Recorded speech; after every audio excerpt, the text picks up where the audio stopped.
SI में आया हुआ एक ऐसा सवाल जो प्रॉफिट एंड लॉस का है, जो अक्सर आपसे गलत हो जाता है। देखिए, इस सवाल को कैसे आप सही करेंगे और कैसे इसको जल्दी बनाने का प्रयास करेंगे, इसको जरा ध्यान से आप देखिएगा। पहले हम सवाल को जरा एक बार पढ़ते हैं, इसमें क्या लिखा है।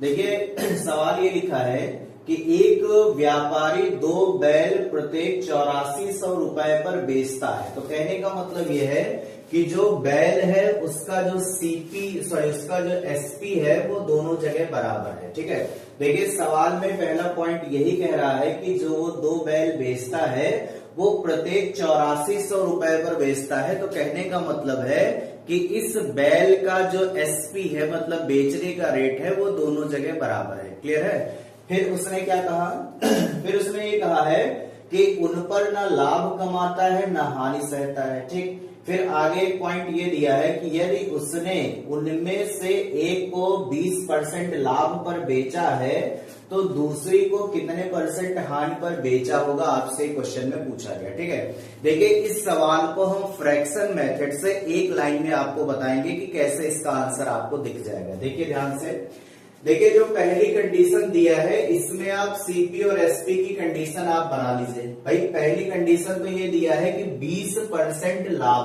पर। ठीक, तो 20% लाभ पर तो जो 20% का मान होता है वो फ्रैक्शन में होता है 1/5। ठीक, अब इसने ये कहा है कि 20% लाभ पर, इसीलिए यहाँ पे हमने प्लस लगा लिया ताकि समझने में आपको आसानी हो जाए। ठीक है, देखिए फ्रैक्शन में 20% का मान होता है 1/5। तो कहने का मतलब ये है कि जिस बैल की कीमत 5 है उस बैल को आपने 1 प्रॉफिट पर बेचा, इसका मतलब 5 की जगह बेचा 6 में। ये पहली कंडीशन है। देखिए वो जो ऊपर रुपया 8400 दिया है उस रुपए से कोई लेना देना नहीं, बस खाली फ्रैक्शन से ही आप मेथड को समझ सकते हैं। ठीक है, देखिए यहां पर अभी हमने आपको बताया कि जिस बैल की कीमत 5 है उसको 1 प्रॉफिट पर बेचा, इसका मतलब 5 की जगह बेचा आपने 6 में। ठीक, अब दूसरे के बारे में क्या कहा गया देखिए दूसरे के बारे में कहा गया है कि कितने हानि पर बेचा जाए, मतलब दूसरे को पूछा गया कितने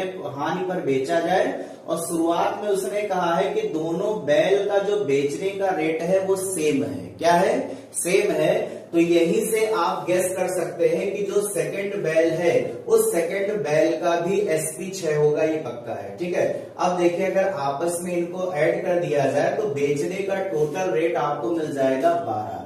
भाई पहले को 6 बेचा गया, दूसरे को 6 में बेचा गया, इसका मतलब बेचने का टोटल रेट मिल गया 12। अब देखिए समझना यह है कि जो पहले का क्रय रहा होगा वो किसके बराबर रहा होगा। इसको समझने के लिए आपको क्या करना है, देखिए उसने ये कहा है कि उन पर ना लाभ कमाता है ना हानि सहता है। तो कहने का मतलब है कि जितने में दोनों को खरीदा होगा उतने में ही दोनों को बेचा होगा, ये कंफर्म है। ठीक है, अब देखिए दोनों का बेचने का रेट तो 12 मिल गया, तो पक्का है।